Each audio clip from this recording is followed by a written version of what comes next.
las tertulias literarias de la Biblioteca del Centro Cívico Río Vena.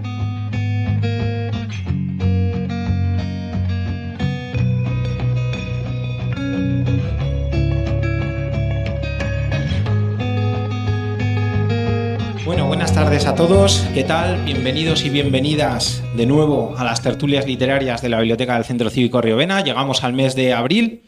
Ya encaramos la recta final de la temporada en esta actividad en la que, como sabéis, invitamos a los mejores escritores burgaleses a charlar con nosotros en esta que es la Casa de la Literatura Local.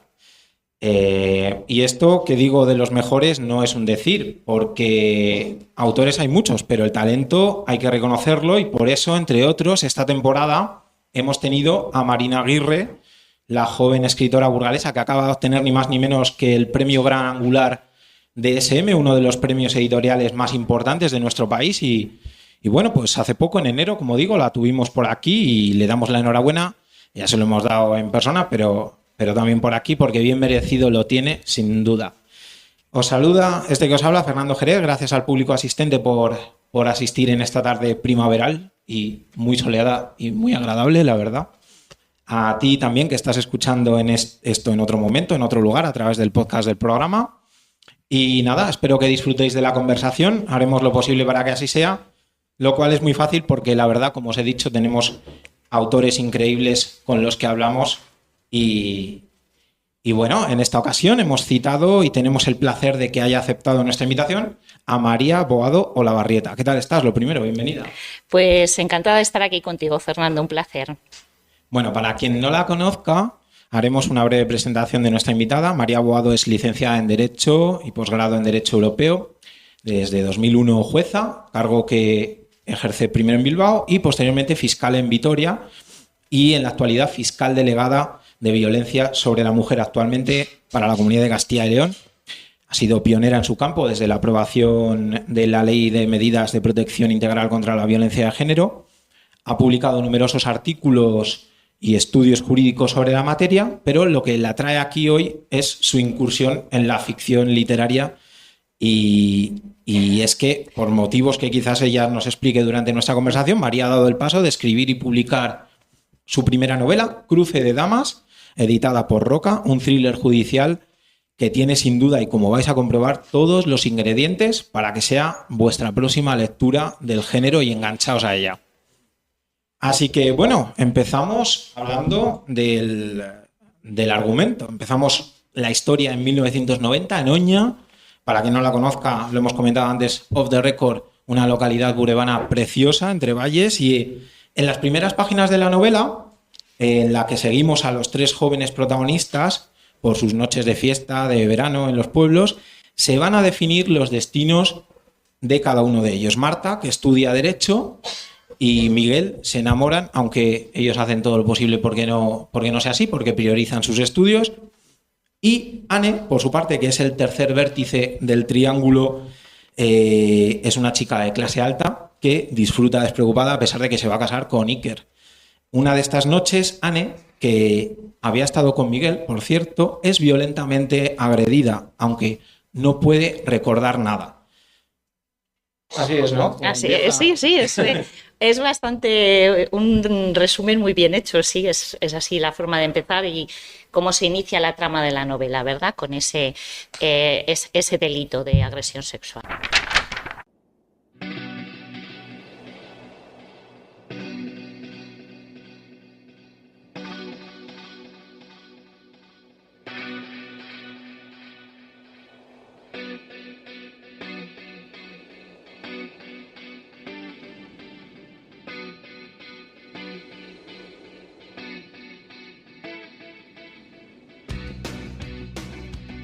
Sobre las 12 de la noche, la fiesta estaba en pleno auge. Marta salía del bar cuando se topó en la puerta con Miguel.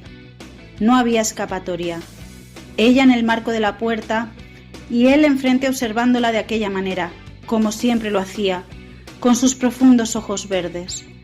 Marta trató de esquivarlo por uno de los laterales, pero fue inútil porque Miguel la agarró de la mano y la arrastró hasta los soportales de la plaza. Miguel la miró fijamente. Sentía la necesidad de amarrarla y al mismo tiempo el deseo de dejarla marchar para no dejarse atrapar él. No quería perderla, pero prefería hacerlo antes que traicionarse a sí mismo. Durante toda la tarde no se la había quitado de la cabeza. Tenía una sensación en el pecho como de encrucijada. ¿Qué es lo que quieres, Marta?, le preguntó Miguel poniéndole a ella contra la pared. No logro entenderte, Miguel, le contestó Marta. No sé a lo que te refieres. ¿Qué es lo que quieres de mí?, aclaró Miguel, agarrándole de nuevo la mano que ella había hecho que le soltara. Marta no respondió a aquella pregunta. Lo quería todo, pero no se lo diría porque sabía que no se lo daría. Además, ella no era de pedir. ¿Quieres que te diga que te quiero?, preguntó Miguel finalmente. Solo si es verdad, afirmó Marta categóricamente, haciendo un acopio de coraje y valentía que no supo ni de dónde salía. Pues te quiero, dijo Miguel rozando levemente sus labios con los de ella. Marta se sintió morir. Ella lo quería sin duda, más de lo que se reconocía a sí misma, pero no esperaba que él la quisiera, ni mucho menos que se lo dijera. Era algo tan inesperado que fue incapaz de reaccionar. Sin darse cuenta, Miguel la arrastraba agarrada de la mano hacia algún lugar. Ella se dejaba llevar ensimismada por el recuerdo del instante inmediatamente anterior. Cuando estuvieron en el callejón, libres de miradas, Miguel la besó y ella le dejó hacerlo. Luego le tocó sutilmente un pecho. En ese momento pasaron varios chicos por el callejón y rompieron la magia del momento. Miguel le cubrió instintivamente la cara apretándola contra su pecho y la cubrió con sus brazos para así evitar que nadie pudiera ver con quién estaba. Aquello hizo que Miguel cambiara de nuevo de idea sobre el camino que había iniciado unos minutos antes al decir unas palabras que se había jurado no pronunciar nunca. Marta notó cómo la magia desaparecía y el calor de Miguel se tornaba frío de repente. «Vámonos», dijo este. «Será mejor que no sigamos. Te acompaño a casa». Marta obedeció como una niña que cumple órdenes mientras intentaba no exteriorizar su decepción. Quería pedirle que le repitiera una y otra vez lo que le había dicho. Le habría gustado tener una grabadora para poder oírlo 1000 veces de su voz. Lo habría interrogado hasta la saciedad, exprimiendo sus sentimientos. Quería una declaración como la de Darcy a Elizabeth Bennet o como la de Edward Rochester a Jane Eyre. Pero decidió callar y no pedir nada. Únicamente que la acompañara al bar porque se había dejado la cazadora vaquera. Miguel la acompañó hasta la puerta, pero esta vez ya no la llevaba cogida de la mano, ni le iba rozando los dedos con los suyos. Tampoco la miraba ni le sonreía, y un extraño silencio se apoderó del momento. Marta entró sola en el bar, y Miguel se quedó esperándola fuera. Le costó un rato encontrarla, ya que había quedado oculta debajo de otras muchas. En su interior resonaba aquel corto pero contundente «Pues te quiero», que él le había dicho tras exigirle ella que solo lo dijera si era verdad. Así que tenía que ser verdad. Marta sonrió convencida de ello. Salió del bar con un sentimiento optimista y feliz, el de quien ha conseguido algo que deseaba mucho. Fuera estaba su chico, que la acompañaría a casa. Quizá, de camino, podrían hablar. Tal vez era el momento de sincerarse a ella. Quizá debería decirle que lo quería hacía mucho tiempo. Al salir, Marta vio a Miguel con Anne. La besaba contra la pared, frente a la puerta del bar, sin esconderse de nadie. Marta observó un segundo la escena. Notó que Miguel la había visto, pero no dejó de besar a aquella chica. Marta entró de nuevo al bar, tratando de ocultar sus lágrimas a la gente, tratando de evitar que Miguel pudiera ver cómo se le humedecían los ojos, tratando de disimular su profunda decepción. Se había reído de ella, había sido una burla injusta y humillante. Miguel era sin duda el peor de los hombres. Miguel supo que Marta lo había visto. Era lo que quería.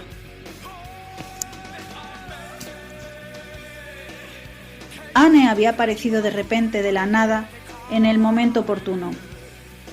Ella iba en su busca de nuevo y él se dejó encontrar. No hizo falta ni un saludo. Había sido como una señal del destino que le indicaba lo que tenía que hacer. Miguel sintió que el corazón se le partía. Besaba, pero no besaba. Tocaba, pero no tocaba.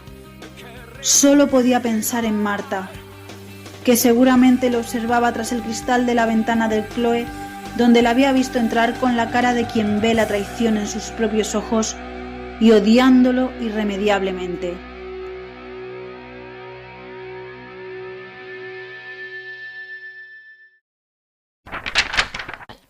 Y luego tenemos en la segunda parte una prolepsis, un salto temporal hacia adelante al año 1997, en el que Marta ya es abogada, ¿no?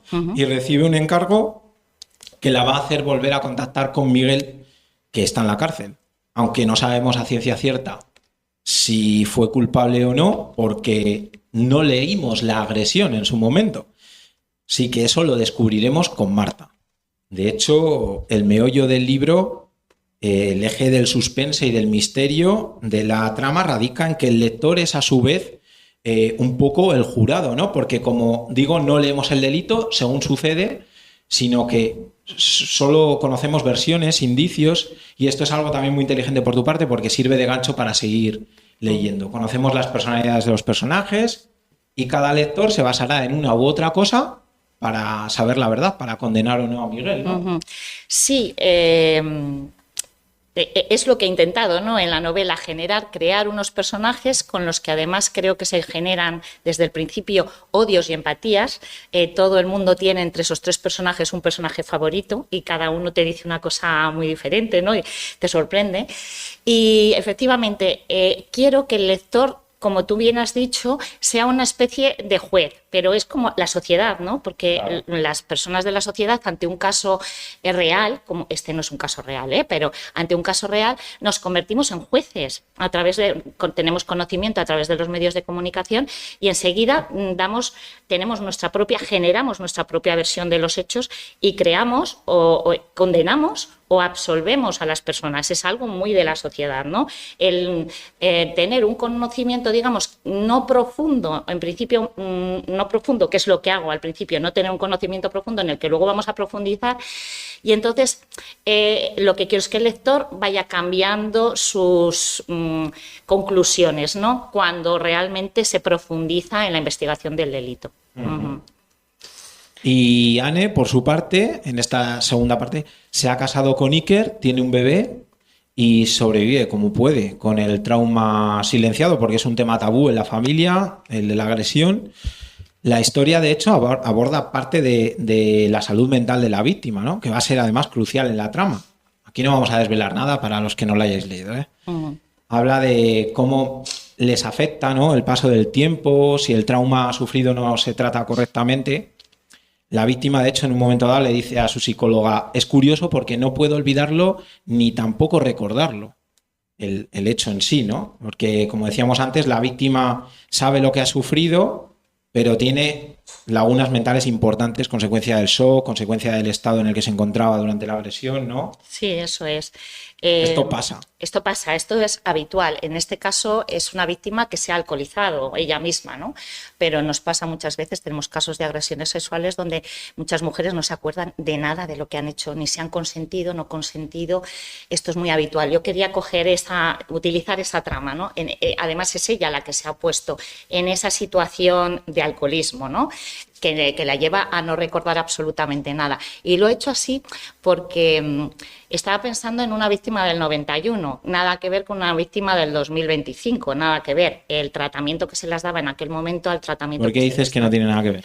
Cómo se ha evolucionado en el tratamiento de las víctimas, ¿no? Y en la ayuda a las víctimas. Entonces, allí en el 91 no había leyes que protegieran a una víctima de un delito. La víctima de un delito, yo desde mi perspectiva de fiscal, era tu testigo estrella. En un procedimiento penal, la víctima es el testigo estrella, es la que sabe lo que ha pasado. En este caso, no es la que no lo recuerda, ¿no? Pero era un testigo. Entonces, ¿qué hacíamos básicamente en un juicio? Utilizarla para conseguir una condena.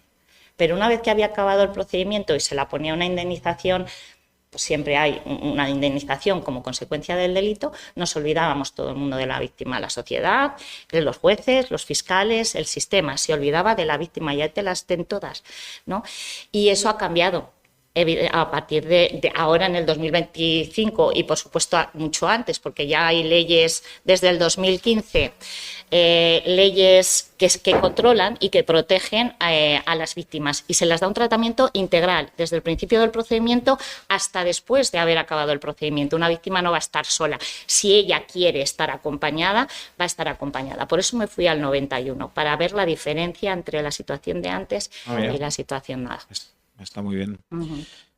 Hay una cosa que también se ve en la novela y que es habitual en los casos de violencia sexual, y es que a menudo se juzga a la víctima, como decías antes, su comportamiento después de la agresión, como si la veracidad de los hechos o la gravedad de los mismos dependiese de su forma de actuar, ¿no? Y en este sentido, además, al final del libro haces una reflexión por medio de Marta, la abogada, que creo que es además la lectura acertada, ¿no? Ella debe seguir con su vida si puede sobrevivir a todo lo que le ha pasado, ¿no? Porque, bueno, por un hecho que se da en la novela, parece que nos sirve en bandeja la reflexión de, anda, mira.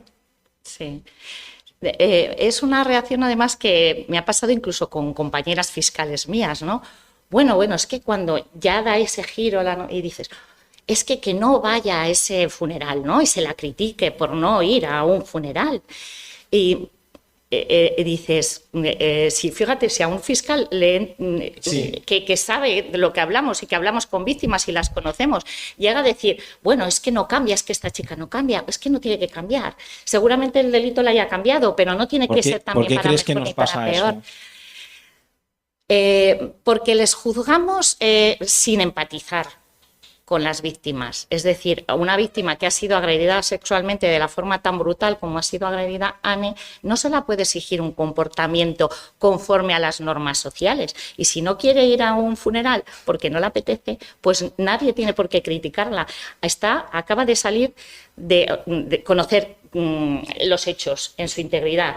Ha sufrido durante 6 años una tortura por no recibir un tratamiento psicológico adecuado. Tiene un niño, tiene miedo. Y aún así le estamos pidiendo que se comporte conforme a un criterio social como es acudir o no a un funeral.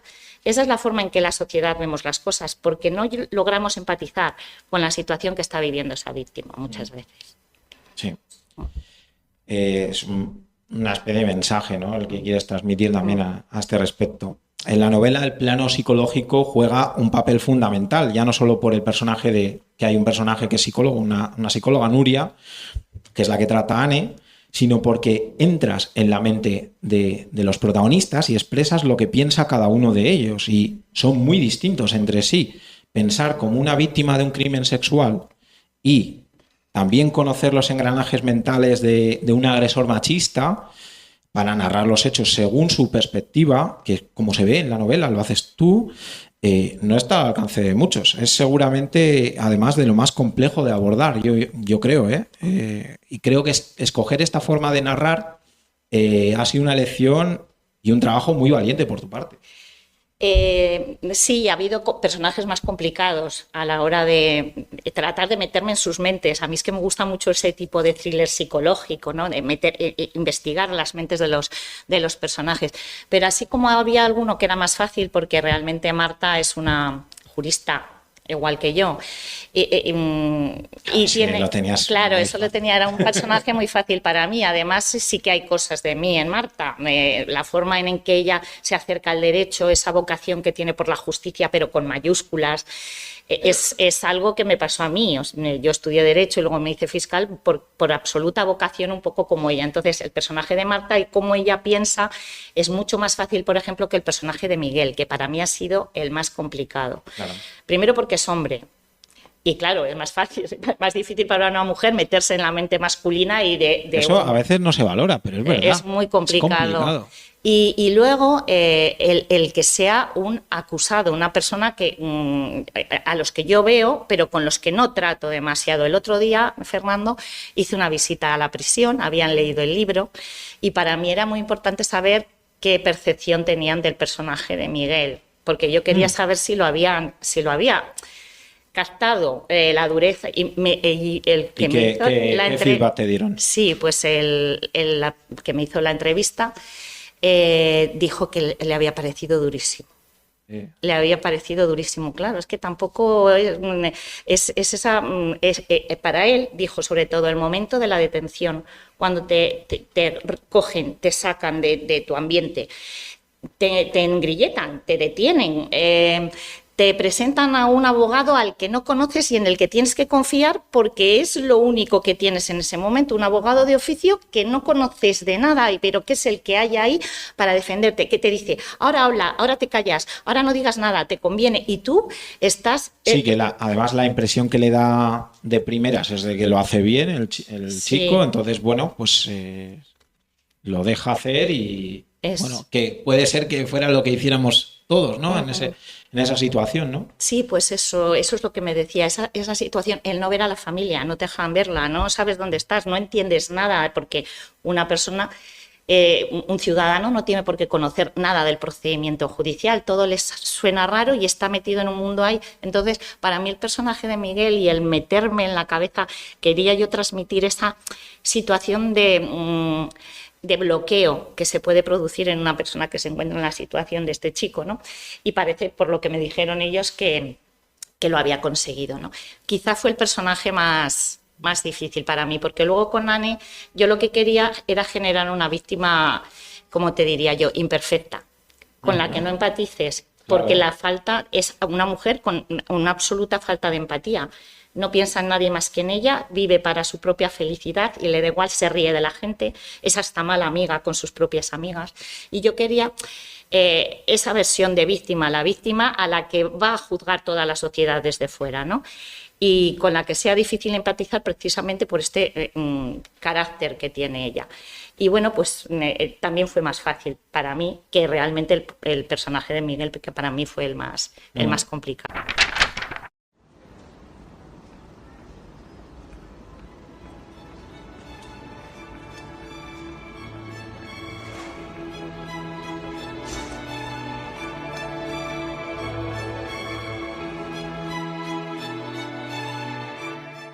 Seis años sin hablar con él eran tiempo suficiente como para matar cualquier recuerdo. Sin embargo, desde que leyó el nombre de Miguel Aresti en aquel expediente de incapacidad, estaba reviviendo el pasado sin ninguna fisura. Así de cruel es la memoria, pensó. Se obstina en dificultarte lo que quieres aprender y te obliga a recordar lo que quieres olvidar. Ella había sido casi testigo de los hechos. Lo había visto aquel fin de semana con aquella rubia que aún podría reconocer si la viera, de tanto como la había examinado por ser el tipo de mujer que había que ser para atraer a Miguel, alguien que no tenía nada que ver con ella, alguien a quien había envidiado por tener a Miguel. Luego aquella mujer apareció a la mañana siguiente apaleada y resultó que había sido violada con brutalidad. Aunque la había odiado inconscientemente, sintió lástima por ella. 10 minutos antes hubiera podido ser Marta la víctima. 10 minutos antes era ella quien estaba en brazos de Miguel. Quizá Miguel tenía esa doble cara. De buena se había librado. Nunca habló con nadie de aquello ni nadie la preguntó. Afortunadamente nadie se fijó en ella. Al fin y al cabo era solo una niña de 17 años que poco o nada podía saber. Después, su natural espíritu práctico la hizo convencerse de que lo mejor era desentenderse. No debía pensar ni preguntarse si Miguel había sido capaz de hacerlo. Él había sido una decepción que no merecía ni uno solo de sus pensamientos, y de descubrir la verdad ya se encargaría la justicia en la que ella confiaba. Por eso estaba estudiando Derecho. Al final la sentencia dijo lo que dijo, y eso era suficiente para ella, y la sentencia de apelación lo confirmó. Un juez puede equivocarse, pero tantos no, pensó. Así que Marta sentada en aquel locutorio, tenía ordenados prudentemente sus pensamientos. Miguel no era sino un desconocido a quien tenía que comentar ciertos aspectos relativos a las necesidades de su madre incapacitada, un trabajo que hubiera preferido no hacer, pero que ya era tarde para rechazar. Miguel era un preso con el que tenía que tratar y ella una abogada. Al abrirse la puerta del locutorio, echó de forma inconsciente una mirada rápida viendo solo unos vaqueros y un jersey oscuro que se acercaban al otro lado del cristal y se sentaban frente a ella. Marta se aclaró la voz carraspeando un poco y elevó los ojos sin levantar la cabeza. Aún creyó posible que no la reconociese. «Gracias por recibirme, señor Aresti», dijo Marta sin perder tiempo tan pronto como Miguel estuvo sentado. «Ya le han explicado, según creo, la razón de mi visita, que no es otra que gestionar los bienes de su madre para poder atender a sus necesidades. Aunque contratada por la residencia donde vive, debe usted verme como alguien que vela por los intereses de ella». Marta manipulaba papeles sin mirar a Miguel. Los miraba como buscando algo que en realidad no buscaba. Quizás si no lo miraba, seguiría siendo el extraño que ella pretendía que fuese. «Bien, si le parece, empecemos por las tierras. He comprobado que son de titularidad exclusiva de su madre», continuó Marta, que había cogido carrerilla intentando que aquel encuentro fuera lo más breve posible. «Verá», siguió diciendo, «el problema que se nos plantea...» «¿Marta?», dijo Miguel al otro lado del cristal. Marta se puso descubierta, abandonándose finalmente como el ladrón que es pillado infraganti.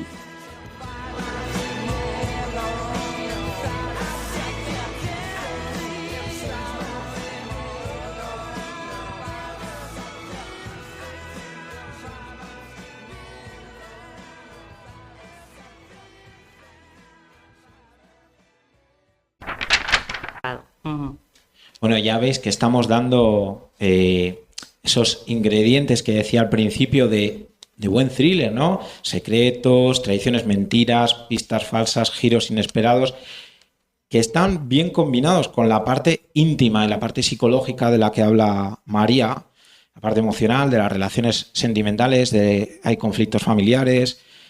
En definitiva, yo me preguntabas al principio, también fuera de micros, qué me había parecido, si me había gustado. Sí me ha gustado porque creo que está todo muy bien integrado y la novela funciona como un engranaje, ¿eh? Hasta ahí podría ser una novela más, además, pero uno de los puntos fuertes de Cruce de Damas es, obviamente, sin duda, que los lectores tenemos ante nosotros una novela escrita por una persona con un privilegiado y un profundo conocimiento del derecho, del sistema judicial, de todos sus pormenores y, claro, de todas las fases por las que pasan los distintos actores del caso, ¿no? Además, un vocabulario preciso, que no es complejo, que es asequible para la gente. En definitiva, yo creo que estamos ante un thriller judicial con unas bases sólidas y eso se nota enseguida y es la diferencia sustancial con otras novelas del género. Esto creo que es un acierto por tu parte, el hecho de hacerte fuerte en la ficción basándote en tu experiencia porque te aporta verosimilitud a la historia, ¿no? Y además ya no solo explicas el mecanismo policial y judicial de estos casos, sino que a través de los personajes pues explicas, has querido ver dar a conocer cómo se sienten, cómo actúan y yo creo que eso es un aval de credibilidad para que hace al lector entrar de lleno en la novela. Te agradezco la crítica, Fernando, estupenda, sí es cierto.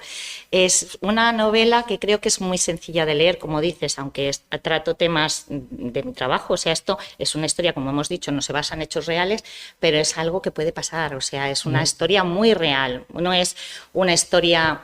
una trama complicada, no tenemos mafias, no hay un asesino en serie, es algo muy normal que puede pasar en la vida de cualquier persona. Ese chico, Miguel, que se encuentra en esa situación puede ser cualquier chaval. Además, el caso es como que creo que deben de darse muchas situaciones que están ahí en el filo digamos. En el límite, En el ¿verdad? límite. Sí. De hecho, recientemente ha habido un caso, ¿no?, muy mediático de una agresión sexual que primero se le condena y luego se le absuelve. Por ejemplo, el de Dani Alves. Sí, Ha habido una absolución, claro. ¿no? Entonces, sí, es que es algo que, aunque repito que este caso y las peculiaridades de la investigación de por qué se le acusa a Miguel, de las pruebas que indican que es Miguel el que ha cometido los hechos, porque todo apunta a que es a Miguel.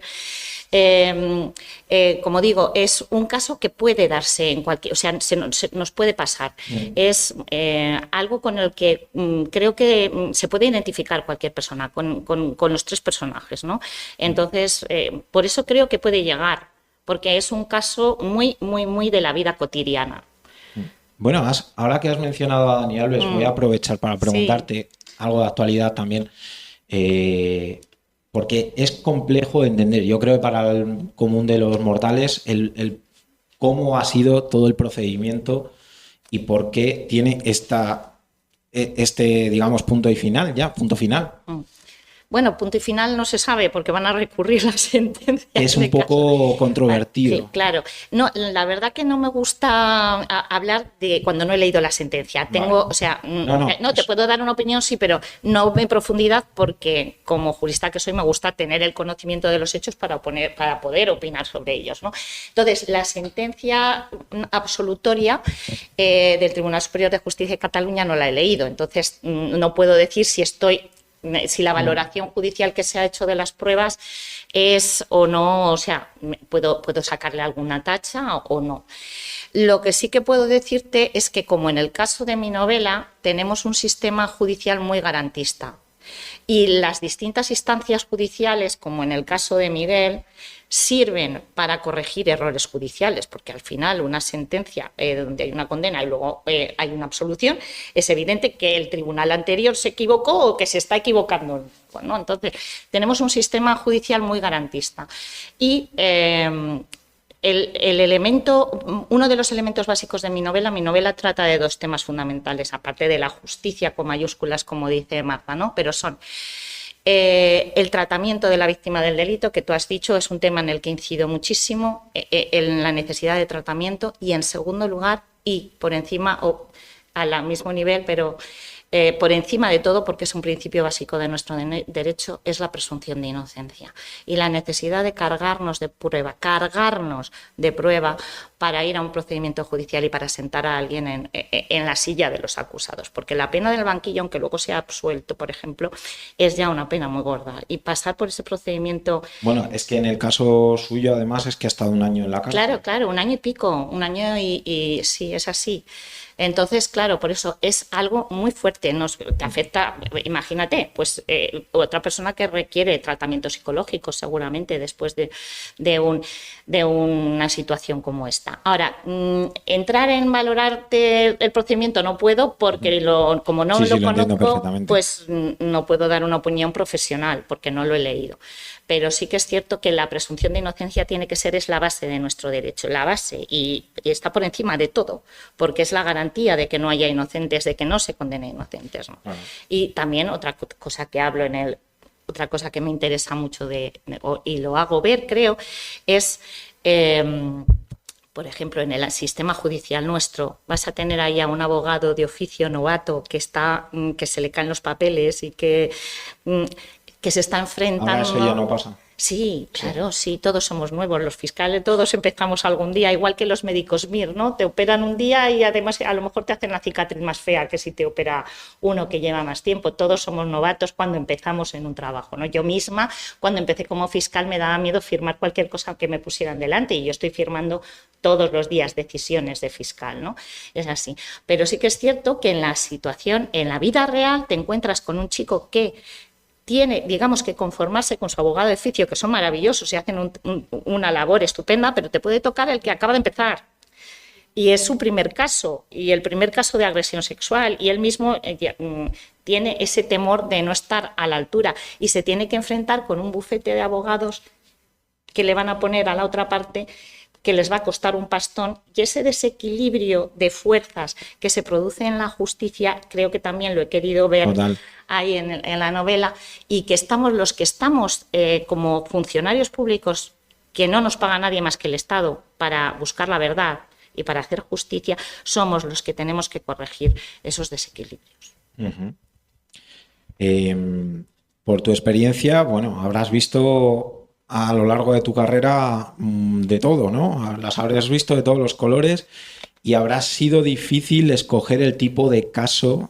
Me has dicho que, bueno, pues que seguramente hay pinceladas de varios. Hay un escritor de relatos de suspense judiciales que me encanta, que es el alemán Ferdinand von Schirach, que lo que suele hacer es publicar libros de relatos cortos escogidos, agrupados en torno a una cuestión moral, por ejemplo, la culpa o el perdón. En tu caso es más difícil porque, claro, entre todos has elegido uno o has cogido cosas de varios, ¿no? Supongo, no sé, al ser ficción habrás incluido aspectos y elementos de muchos otros, ¿no? ¿Cómo fue el proceso de construir este caso de Cruce de Damas? Bueno, en realidad, lo que he sacado de la realidad de un juzgado como en el que trabajo yo, juzgado de violencia de género, de una guardia, por cierto, estoy de guardia en este momento, ha sido sobre todo la psicología de los personajes. Luego, ya te digo que el caso es algo que ha salido de mi mente y tal.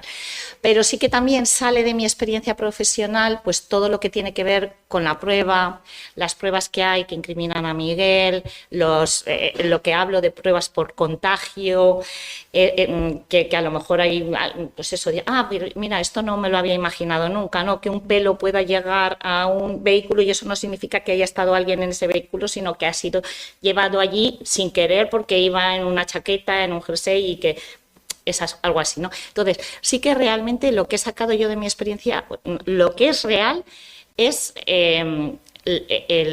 la investigación. Es una investigación, por ejemplo, también estoy muy acostumbrada a leer informes forenses, lamentablemente, de personas asesinadas o de lesiones muy graves. Entonces, claro, yo ese relato, incluso la forma de redactar los forenses y el vocabulario forense, ya tengo 24 años como fiscal, lo tengo dominado. Todo eso es cierto que está ahí en la novela, evidentemente, pero no ha sido una mezcla de casos, ¿no? Sino una mezcla, digamos, de conocimientos que he invertido en el caso que yo misma me he inventado. Muy bien. Bueno, como hemos dicho, la trama está perfectamente urdida. Tengo que decirte que me parece una novela de nivel para ser de una escritora novel, ¿no? Te das cuenta de ello a medida que vas descubriendo, deshaciendo la madeja de la historia y al final encajas las piezas del puzzle, además metes acción y cargas bien las tintas. Vamos, que la novela está bien plasmada en una estructura que no es compleja, pero que denota un conocimiento del género, ¿no? De cómo se escriben libros del género.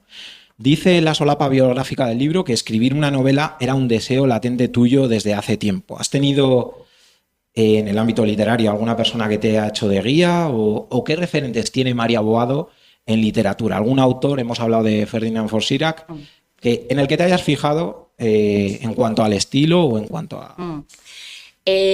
Yo soy la verdad que me gustaría leer mucho más, pero me paso el día leyendo en el trabajo, entonces claro, cuando leo, pues podéis imaginaros cómo son los procedimientos judiciales, acabas agotada. Eso me pasa a mí, pero con las novelas. Cuando me dicen, ¿qué te estás leyendo ahora? Digo, pues la novela del Club de Lectura, la novela de las tertulias literarias. Que al final, claro. Lo del trabajo. Claro, lo del trabajo es lo que pasa, ¿no? Pero sí que a mí me encanta, o creo que te lo he dicho antes, soy muy de thriller psicológico, más que de thriller de asesinatos en serie, donde hay mucha sangre, o por ejemplo de mafias.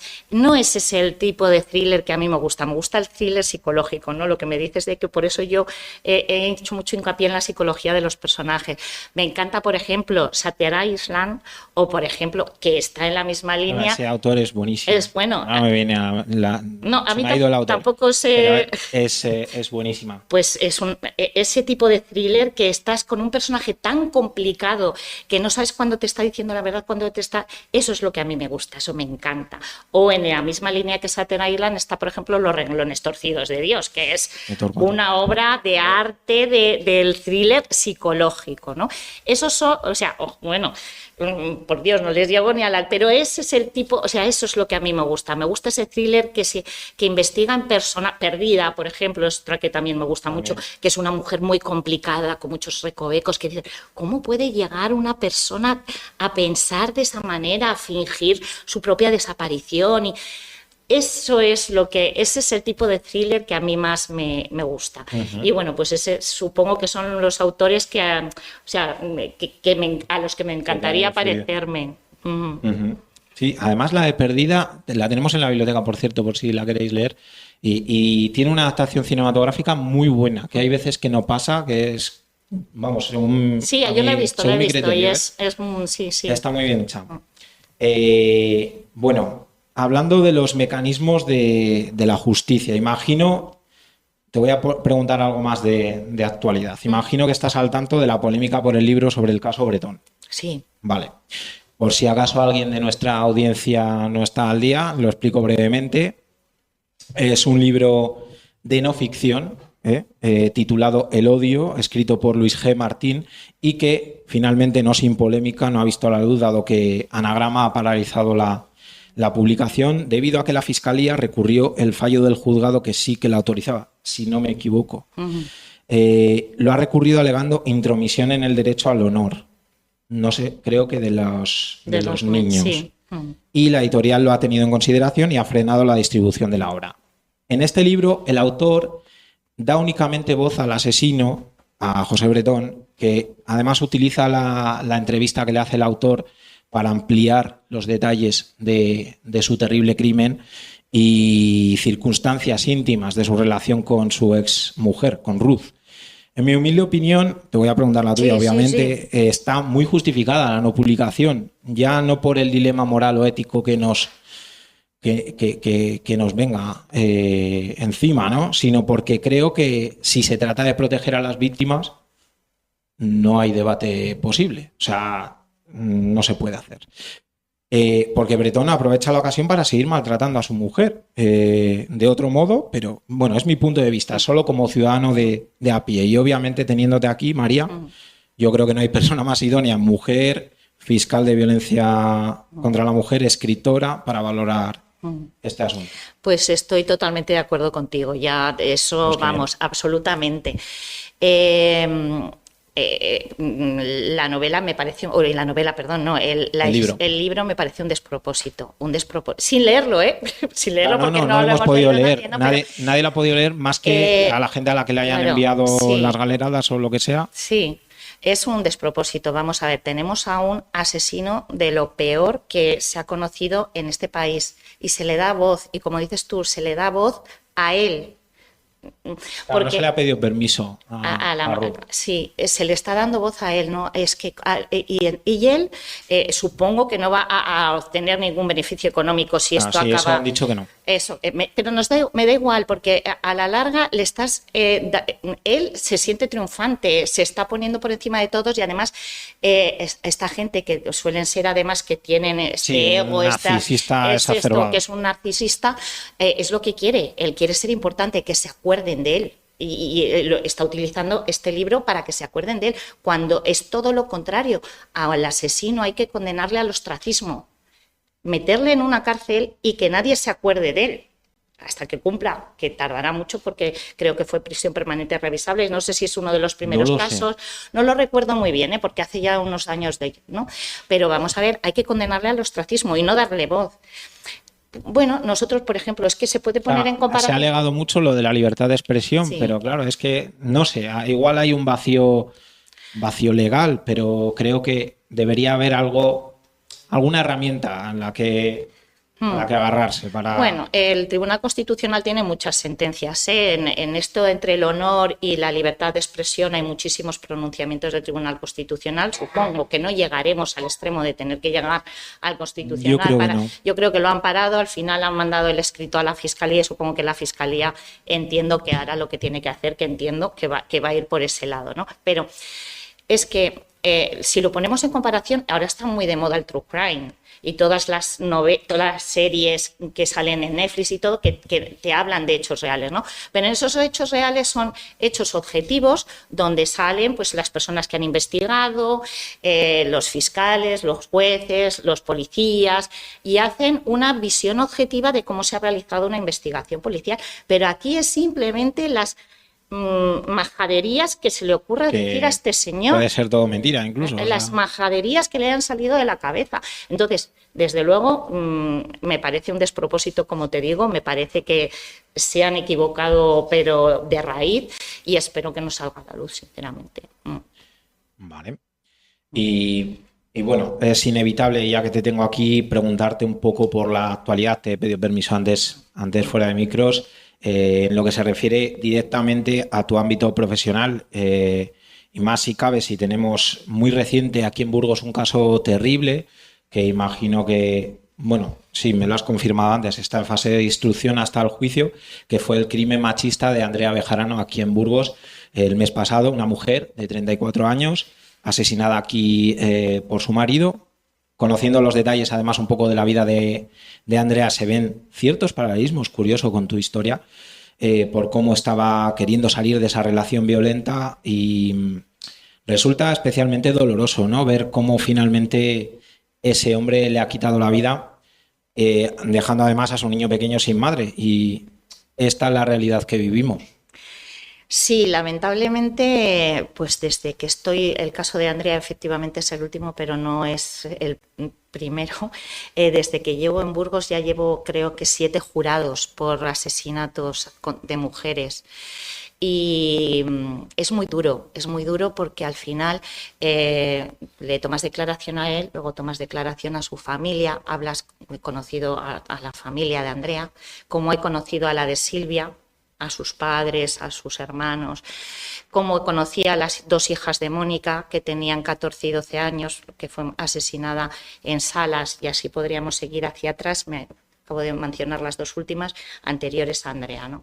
Es muy duro, porque tú conoces a las familias, las recibes, hablas con ellas, te pones a su disposición para todo lo que tenga que ver con las víctimas en cuanto a ayudas, lo que necesiten, si necesitan algún informe de la Fiscalía.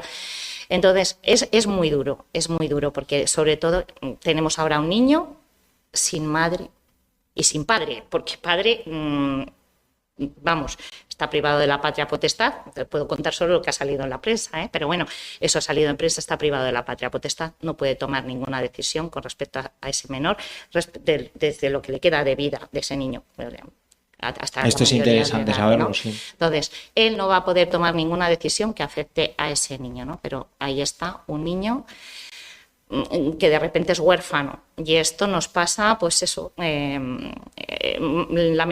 lamentablemente más de lo que...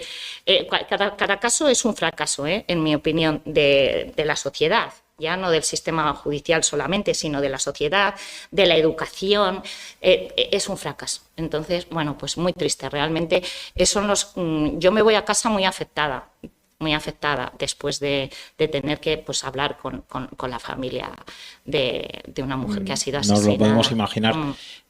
Aunque nos lo podemos imaginar, es muy interesante escucharlo directamente, ¿verdad? Porque no tenemos la oportunidad habitualmente de conocer vuestro día a día, de saber pues que hoy te has reunido con la familia, de que recuerdas perfectamente los nombres. Es complicado ponerse en tu lugar. Dicho esto, la realidad, aunque es terrible y como dices, cada caso es un fracaso, gracias a la ley y con las medidas que se vienen aplicando en los últimos años, quizás hay una mayor conciencia social. Bueno, se están consiguiendo que disminuya, por lo menos en cuanto a cifras de víctimas, ¿no? Un informe reciente del Ministerio de Igualdad refleja un descenso en los asesinatos por violencia de género entre 2003 y 2024 de más de un 30%, y señala que 2024 fue el año con menor número de mujeres asesinadas desde que hay registros. Esto quiere decir que, aunque la realidad sigue siendo insoportable, se me ponen los pelos de punta nada más de pensarlo. Ojalá no hubiese ni una víctima más, pero lo que es cierto es que se va avanzando. Sí, eso espero, ¿verdad? Porque sí, y cuando yo creo que le ponemos freno antes de que se produzca el fatídico asesinato u homicidio, ¿no? Porque la mujer está más decidida ahora, yo creo que se sienten más apoyadas y entonces se deciden antes a denunciar. Porque, claro, esto nos lo dicen también los psicólogos y los forenses, lo expresan muy bien, ¿no? Pero la espiral de violencia va a más siempre. Entonces, ella va tolerando y cada vez tolera más, hasta que ya ocurre el crimen, ¿no? El homicidio o el asesinato. Entonces yo creo que ahora ya se pone el freno antes al hombre que maltrata, ¿no? Y la denuncia se pone antes y entonces yo creo que por ahí es una clave. Es la clave. Y luego lo que lamentablemente hay que decir es que si efectivamente disminuye, a lo mejor han disminuido los homicidios de mujeres, la violencia vicaria va por otros... Es verdad. Yo el otro día pensaba... Es decir, la vicaria no está disminuyendo, sino que hay hasta un cierto incremento. Sí. Entonces... Te voy a dar mi opinión al respecto, porque el otro día lo pensaba. Puede ser que, esto es una conjetura mía, puede ser que el hombre, viendo que la mujer está un poco más protegida o más empoderada, busque otras vías para hacerle sí, y además es daño. Que yo creo que es la peor violencia que se puede ejercer, ¿no? Contra una madre, es arrebatarle a sus hijos de esa manera violenta, ¿no? Es el colmo ya de la degradación de una persona, el hacer daño a una persona que está totalmente desvalida, desprotegida y que además procede ese daño de la persona que más debería quererla y protegerla, ¿no? Bueno, también es hacia los niños de las parejas que no tienen relación con el asesino, ¿no? Pero es así, es algo que a mí me preocupa mucho, porque veo que ahí estamos... no fallando, pero que sí que hay una evolución. Se ha encontrado otra vía de violencia. Sí, y además creo que todavía peor. Entonces, es algo que a mí me preocupa, sinceramente, sí. Bueno, vamos a cambiar de tercio. Dedicas la novela y después te acuerdas también en los agradecimientos finales, en primer lugar, a quienes cuidaron de ti mientras la escribías, al personal sanitario que, lo dices tú en el libro, te salvó la vida mientras cumplías tu sueño, llegas a decir, lo cual es un poco paradójico, ¿no? Pero bueno, sobre todo un logro por tu parte, el ser capaz de transformar un poco esa realidad, esa etapa vital tan dura que estabas viviendo en un momento para vivir uno de tus mayores deseos, ¿no? ¿Cómo fue ese tiempo? María, lo que puedas y quieras contar. Sí. Yo he de decir, mientras lees el libro, que no eres... Casi te olvidas de que la persona lo mencionas al principio y luego al final, y cuando llegas al final y lo lees en los agradecimientos, dices, ay, me había olvidado de que era una persona que lo estaba escribiendo y que estaba inmersa en una situación tan difícil como es ser paciente de cáncer. Otro logro más, ¿no, María? Pues sí, yo hablo abiertamente de la enfermedad, del cáncer, ¿no? Porque me ha salvado, yo creo que me ha salvado psicológicamente el expresar desde el primer momento, mira, tengo esto, me pasa esto, tengo un cáncer de mama, y buscar, más que el silencio, el expresarme. Y la novela ha sido un salvavidas. Ha sido terapéutico escribir, me ha servido para no pensar en mí. Y lo he dicho muchas veces, a veces me iba a la cama y al día siguiente tenía mi sesión de quimioterapia y no me preocupaba porque yo me iba a la cama diciendo, ¿qué voy a hacer con Ani? ¿Y qué voy a hacer con Miguel? ¿Y cómo lo hago? ¿A quién salvo? ¿A quién condeno? Y es una metáfora que me he hecho yo misma, ¿no? Pero es como, te sientes como un dios que manejas las vidas de tus personajes y eso te llena la cabeza tanto, me llenó tanto escribir, que fue una terapia autoimpuesta que me sirvió muchísimo. No he necesitado ni psicólogos ni nada, ¿no? Porque me daba felicidad. De vía de escape. Sí, y además... y me daba felicidad en medio de esa turbulencia que tienes cuando te ves sometida a que estás un poco a la deriva, confiando en que te están tratando de la forma más maravillosa del mundo y te pones en manos de los profesionales que son maravillosos y dices, aquí estoy, háganlo ustedes lo que tengan que hacer, pero sálvenme si puede ser, por favor, ¿no? Es así. Entonces, estás como a la deriva y de repente encuentras algo que te llena y que te llena la cabeza y fue como la píldora milagrosa que me salvó de mí misma y ha sido terapéutico total escribir, sí. Aparte que me he descubierto a mí misma, ¿no? No solo el cáncer me ha hecho descubrirme como persona, decir, bueno, tienes agallas, ¿no? Sino que luego, pues oye, esto no, espero que no se quede aquí. De hecho, estoy escribiendo una precuela. Ah, qué bien. Estoy escribiendo... Mira que no lo dejabas ahí, sí. Pero que mira que no te lo quería preguntar porque es las preguntas típicas, sí. pero qué bien. Que lo precuela, además. Ah, qué bien. Así que, y estoy inmersa en el proceso creativo. Lo que pasa es que, claro, ese año... Ahora es distinto. Claro, y es distinto y ese año tenía mucho más tiempo, ahora mi tiempo es mucho más limitado porque no os podéis imaginar el trabajo que tenemos, o sea, es que trabajamos, o sea, los ratos que me quedan libres por las tardes, pues me dedico a escribir porque es lo que más me gusta. Entonces me divierte tantísimo, me enriquece tantísimo que, bueno, pues espero seguir. De hecho, Penguin me ha hecho un contrato por 8 años, entonces tengo que aprovecharlo. ¡Qué bien! Tengo que aprovecharlo. Eso te iba a decir. Sí. Ya que lo has mencionado, hablemos de la publicación Roca Editorial, un grupo Penguin Random House. Esto pasa en pocas ocasiones en el panorama literario local, porque esto estamos hablando en el mercado editorial con términos futbolísticos, como si fuera debutar un canterano, debutar directamente en un equipo de primera división de Champions. ¿Cómo ha sido el fichaje y la experiencia de publicar la novela con ellos? Pues bueno, ha sido una aventura. Ha sido una aventura. La forma de llegar a ellos fue por una amiga fiscal, Conchita, a la que agradezco en los agradecimientos, pone gracias a Conchita Miranda, pues Conchita Miranda. Una compañera fiscal que había leído el libro, porque se lo dejé a mis lectores ceros, fueron mis compañeras y mis amigas.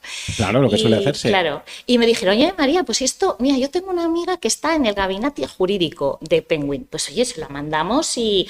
no tenía nada que perder, tenía ahí digo, bueno, pues vamos a mandársela. A los 10 días me llamó Gonzalo Albert, que es uno de los editores jefes en Penguin de aquí en España, y me dio la sorpresa. Y yo creo que pegué un grito y todo en la fiscalía, porque no me lo podía creer. Digo, pero ¿de verdad me estás diciendo? Y él mismo me dijo, vas a entrar en un mundo, María, apasionante, que desconocido totalmente para ti, nada que ver con el tuyo, apasionante. Y es verdad, porque he tenido conmigo 2 editores, el de Penguin, el de Roca, las correctoras,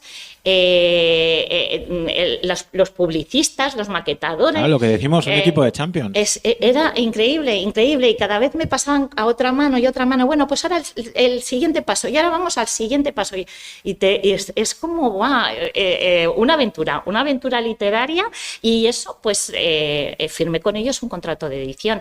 Entonces, tengo que intentar seguir escribiendo, porque claro, seguro. Lo que yo les mandé va a estar, no significa que lo vayan a publicar, pero en vez de estar debajo de 5.000 escritos, lo tienen arriba. Entonces, bueno, pues seguiré aburriéndose. Bueno, intento seguir escribiendo. Sí. Pues es genial que te pase esto, de verdad. Sí, verdad. Merecidísimo. Sí. Ya voy terminando. En tu nota al comienzo del libro, en la que un poco pones en contexto o en antecedentes a los lectores, sobre todo a los más jóvenes, terminas escribiendo esta frase que creo que es de tu factura, además. Vivir es dejar que ocurra. Y es cierto, yo creo que vale para casi cualquier situación. Es una lección de vida, porque demasiado a menudo queremos controlar todo, prevenir, anticiparnos. Y en la vida, demasiado a menudo pasa lo que menos esperamos que pase, ¿verdad? Sí, es una frase que mucha gente me ha llamado la atención sobre ella, esto que digo, ¿no? De que la vida no avisa, simplemente ocurre y vivir es dejar que ocurra. Sí, porque realmente mientras te ocurren, incluso las cosas malas que no querías que te ocurriesen, y yo lo hablo desde mi cáncer, ¿no? Dice, pero es que mientras te está ocurriendo sigues vivo y estás vivo. Entonces hay que vivirlo y en la medida que se pueda superarlo, ¿no? Pero es así, vivir es que te ocurran cosas, Entonces, intentar sacar de ellas o salir de ellas lo más reforzada que se pueda, o más reforzado que se pueda, ¿no? Y si puedes sacar algo positivo de cualquier cosa, que yo creo que se puede. Yo una frase que tengo es, hoy me puede pasar algo bonito, si lo busco. Seguro que cada día te puede pasar algo bonito. Lo que pasa es que a veces ni nos damos cuenta. Te ha pasado algo bonito, que puede ser, yo que sé, que has pasado por una calle y te ha sonreído a alguien, y lo que pasa es que no nos damos cuenta. Y entonces vivir es disfrutar cada cosa que te pasa, aunque sean las malas, pero estás viva, estás vivo mientras te ocurre. Joder, qué lección. Estoy totalmente de acuerdo. Y esto también es un regalo que tenemos en el día de hoy. Pues por mí ya estaría. Obviamente me quedaría mucho más hablando contigo, pero no se trata aquí de... Antes de dejarle paso a nuestro público asistente, tenemos la pregunta del invitado anterior, que esto es algo que solemos hacer los que habéis estado otras veces. Él no sabía quién eras, pero te ha dejado una pregunta. Solo sabía que eras un escritor o escritora burgalesa.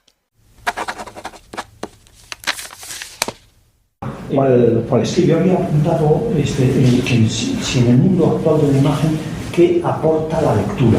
¿Qué aporta la lectura de sus obras?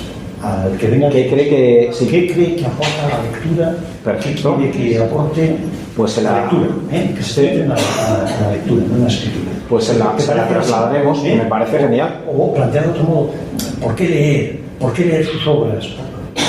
Centrado en la lectura. Se lo plantearé tal cual me lo has dicho. Perfecto. A ver, ¿estás atento a la respuesta?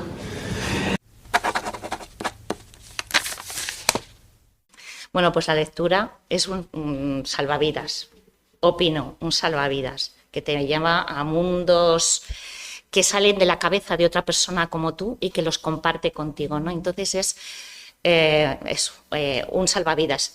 La escritura y la lectura, ¿no? Porque yo las llevo a las dos en el mismo saco, ¿no? Las meto. Y la lectura de mi libro espero que lleve a hacer alguna reflexión. Espero que a la gente le haga pensar, ¿no? Que a veces prejuzgamos desde el desconocimiento y desde la ignorancia y llegamos a conclusiones equivocadas, ¿no? Y prejuzgamos, en el caso en el mundo en el que yo me vivo, prejuzgamos a víctimas y prejuzgamos a los acusados. Tenemos nos sentimos jueces todos, ¿no? Y quiero que vean también, o sea, esa es la visión que puede tener cualquier ciudadano, pero quiero que tengan también la visión del profesional. Total. ¿No? Y que la visión es muy diferente, ¿no? Uh-huh. Y es esa pequeña reflexión de hay que conocer las cosas en profundidad, ¿no? Y eso es lo que quiero que les llegue, ¿no? Como espero haberles hecho entender un poquito más nuestro mundo con un lenguaje sencillo, como has dicho tú, un lenguaje que se entiende, aunque hablas de cosas jurídicas, pero que a nadie le sorprende, ni nadie tiene que ir a buscar un diccionario, una palabra, porque no he usado terminología jurídica complicada, pero que se entienda el mundo jurídico, que creo que a veces somos unos grandes desconocidos e incomprendidos. Es verdad. Uh-huh.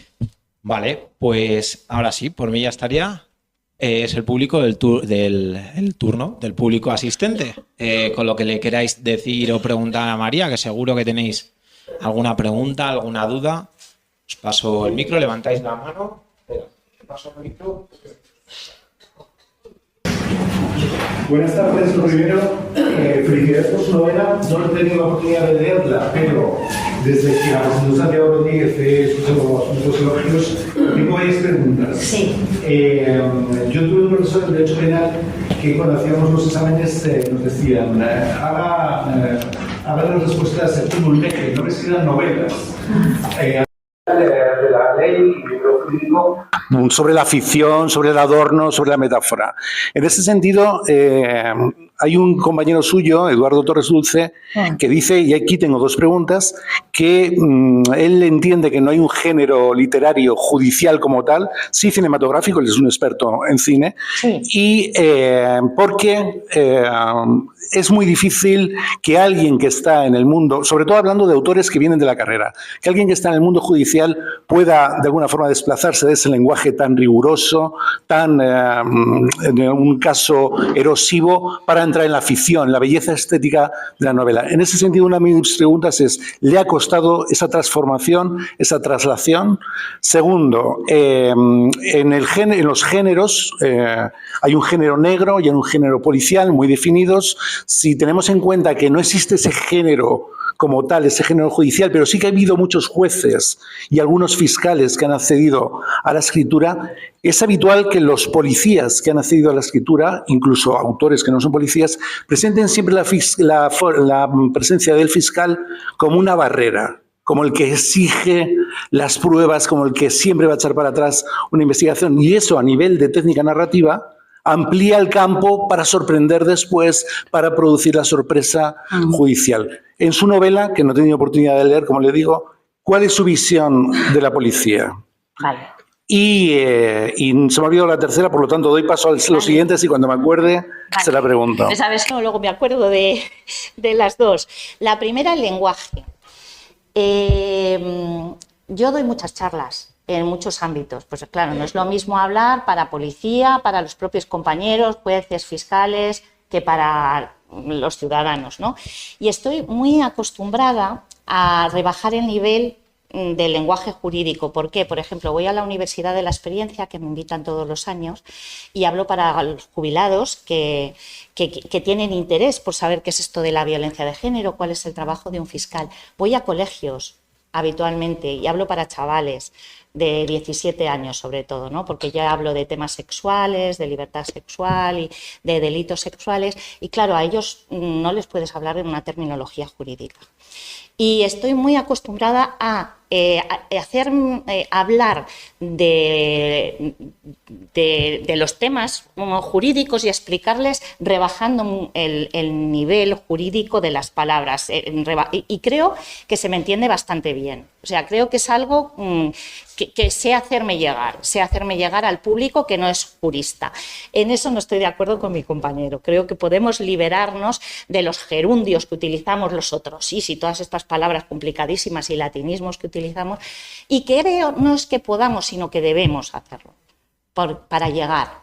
Yo creo, ¿estás de acuerdo conmigo? Sí. Que la novela se lee con mucha facilidad. Además, antes has dicho pues que lees muchos informes, que utilizas, que has utilizado tu experiencia leyendo pues eso, informes de todo tipo, y lo que plasmas en el libro no es que te tengas que tragar un informe textualmente, o sea, no, sino que lo adaptas, digamos.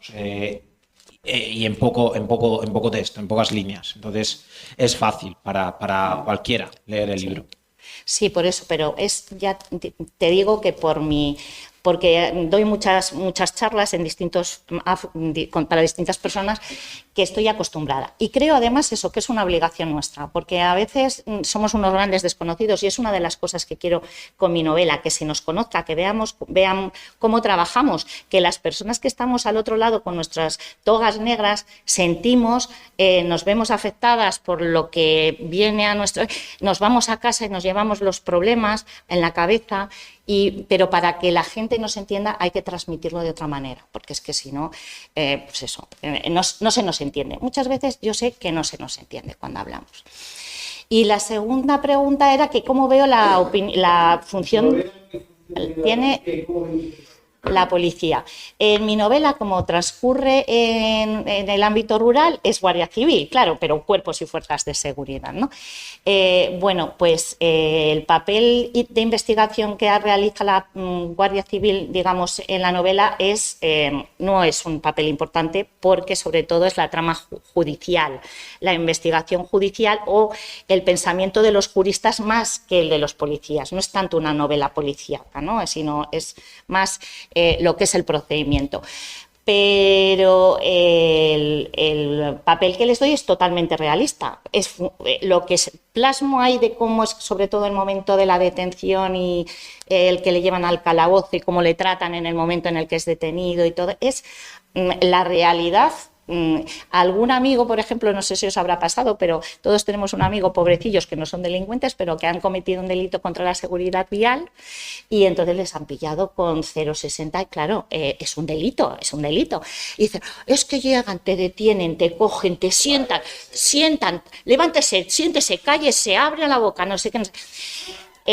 Eso es lo que he tratado de transmitir, ¿no? Ese momento de la detención es el momento importante en mi novela donde hay unos guardias civiles que tienen un papel relevante, porque lo demás, como digo, ya es toda una investigación judicial y fiscal. Un papel importantísimo de la novela es Luis Cilla, que es un fiscal que aparece casi al final de la novela, pero ahí es donde yo hablo de cómo es un fiscal, de cómo es el trabajo de un fiscal, de cómo es la mente de un fiscal, ¿no? Que digo, una de las cosas que digo, donde el forense ve lesiones, un fiscal ve rabia, odio, venganza. Es más, me centro más en las figuras judiciales que en las policiales. Por cierto, ya aprovecho para decir que son maravillosos los guardias civiles, los policías nacionales, que no sé qué haríamos sin ellos, que hacen una labor maravillosa y que ole por ellos, porque yo trabajo al día a día con ellos. Aprovecho para hacerle la tercera pregunta, que es la más con más carga de profundidad. No voy a mencionar nombres, es un caso real. Usted conoce el caso Nevenka, que se enjuició aquí en Burgos y en el cual un fiscal que estaba adscrito a ese caso, ¿no?, en su fase de instrucción, fue retirado del caso por sus declaraciones. Es evidente que estaba en un error absoluto, seguramente porque detrás de un fiscal también hay una persona y aunque la ley en un sistema cerrado como el español trata de eludir esa subjetividad, cierto es que fue retirado y cree en ese sentido que ha habido una evolución personal y profesional en las fiscalías para no incurrir en aquel error de aquel fiscal. Sí, bueno, evidentemente ha habido una evolución ya no solo a nuestro nivel, sino como la evolución social se impregna también en los jueces y en los fiscales. O sea, no es lo mismo un fiscal del momento de Nevenka que la formación que tiene un fiscal en el año 2025. Tenemos un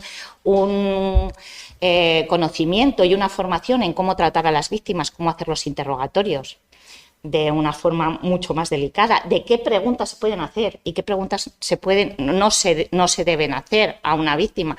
La formación y el avance social se ha impregnado también en el mundo judicial y fiscal. Ahora, como has dicho, y estoy totalmente de acuerdo, somos personas y no somos personas liberadas de prejuicios. Y hay una frase que a mí me gusta, que digo en alguna de mis charlas, que dice Einstein: ¿qué sociedad esta? Es más fácil descomponer un átomo que un prejuicio. Y eso nos pasa a los jueces y a los fiscales. Sí, se ha evolucionado. Pero sí que es cierto, y hay un artículo publicado mío en el Diario Jurídico de Castilla y León, que se titula La víctima perfecta, o algo así creo que se titula, o Reflexiones sobre víctimas de violencia, ¿no?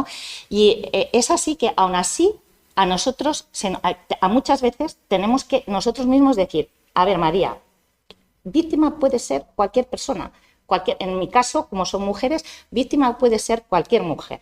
Entonces, a mí, ¿qué me facilita las cosas? Una mujer que viene con un ojo morado, claro que me lo facilita, pero yo puedo tener delante de mí a una mujer que ni llora, que no llora, que no parece afectada, que parece que no tiene miedo, y aún así ser una víctima de violencia de género. Porque depende de cada mujer. Hay mujeres que han sido víctimas de violencia de género y sienten pavor y vienen llorando y nerviosas y acompañadas del policía de seguimiento porque creen que según salga por la puerta le va a pasar algo, y hay mujeres con muchísima resiliencia hacia los delitos que se han cometido contra ellas y vienen cargadas de fuerza y no te dan la impresión de ser una víctima. Las víctimas no tienen que ser de una forma determinada, ni tienen que llorar. Yo he tenido una víctima que se me presentó ante mí, antes de venir a denunciar, se había ido a la peluquería, venía de punta en blanco y además tenía un gesto así con el pelo.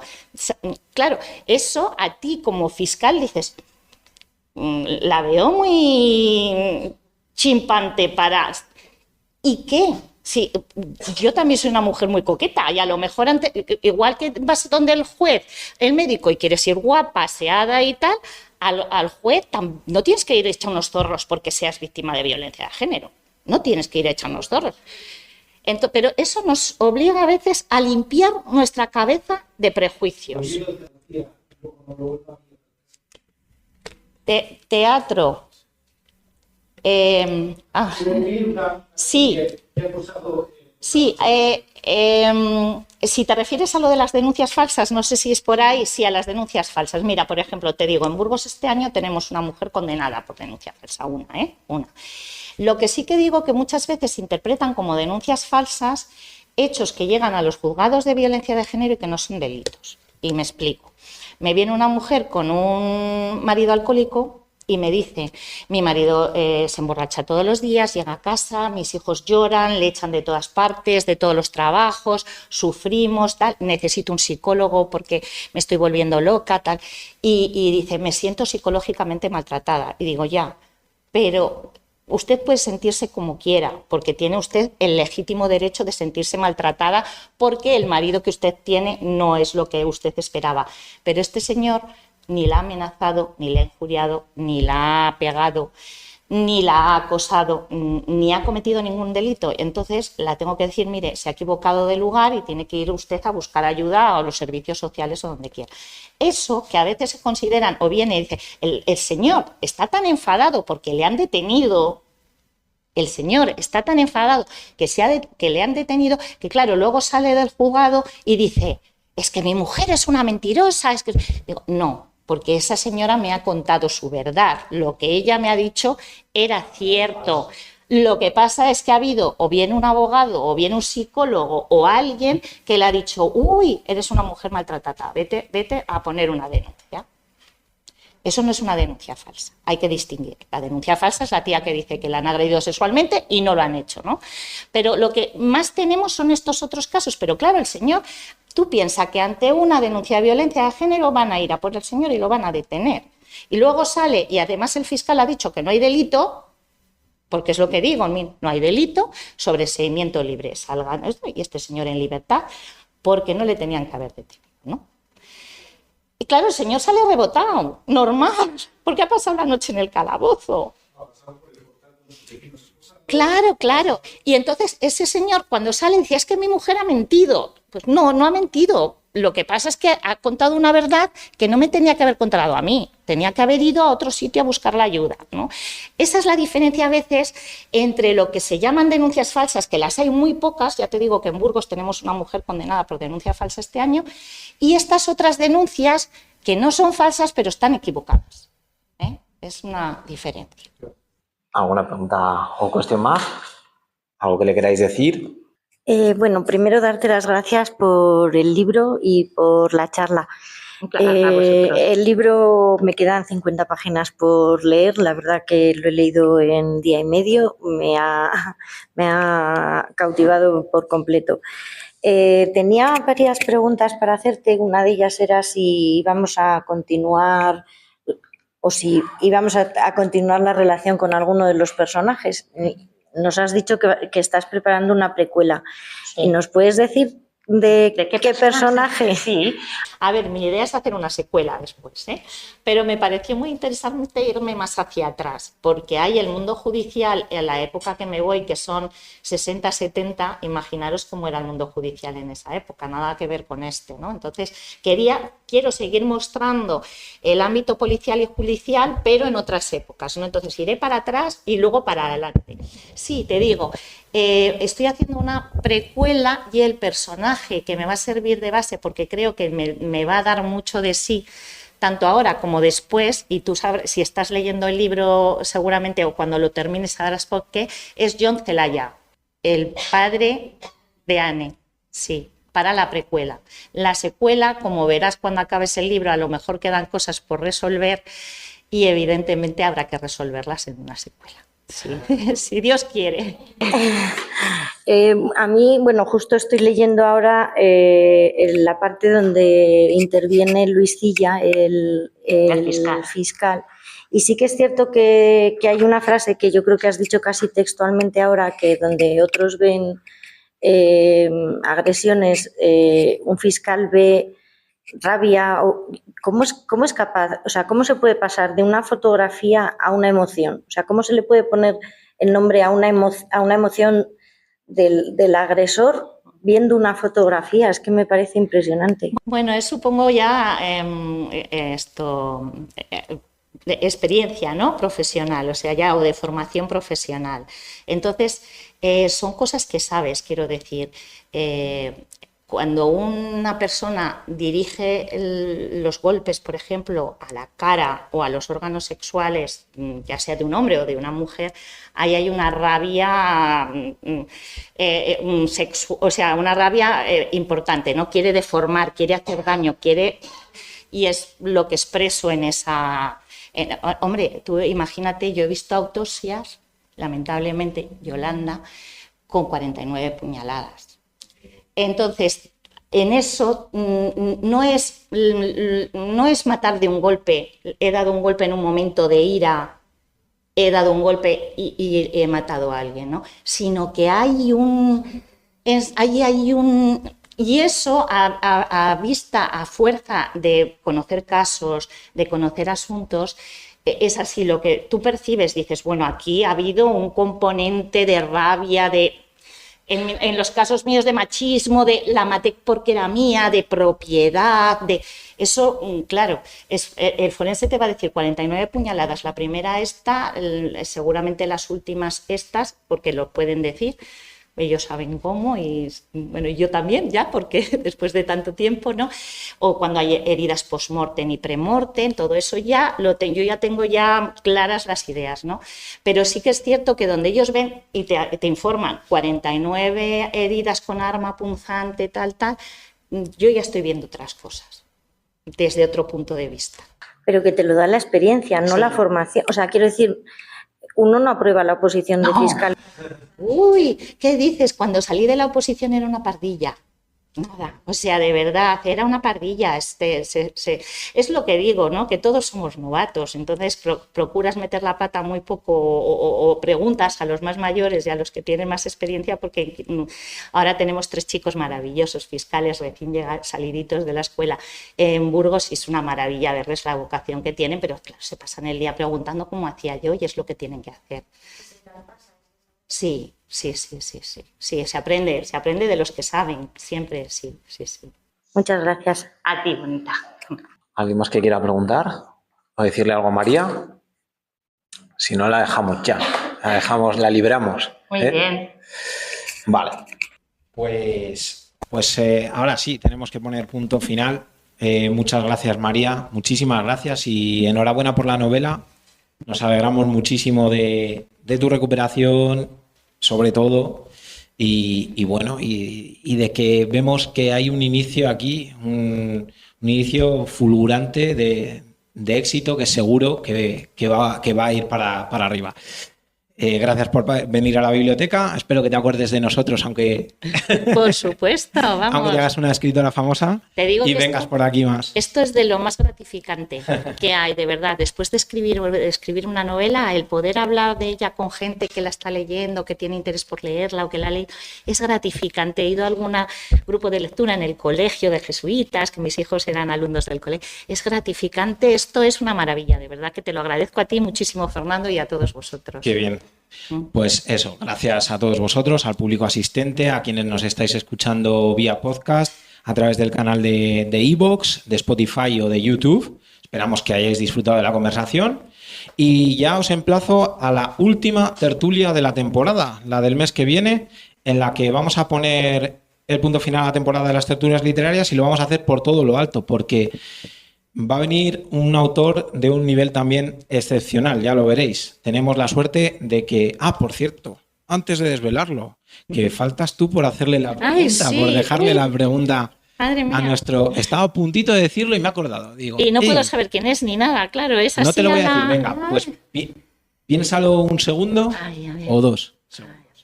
Ay, madre mía, qué complicado. Ay, no te lo puedo decir luego. Venga, vale. Te voy a dar me esa... dejas así. Te voy a dar ese privilegio. Vale, muy bien.